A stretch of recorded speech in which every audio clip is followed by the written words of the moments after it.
Assalamu Walaikum. In this video, how to reset brush setting in Photoshop. Let's begin. Select the brush tool and see this brush. Reset the brush settings. Go to the window tab and click brush. Clear reset all lock setting and clear brush.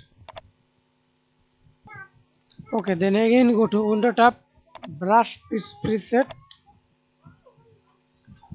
reset brushes. Okay, and close it. See this reset brush size.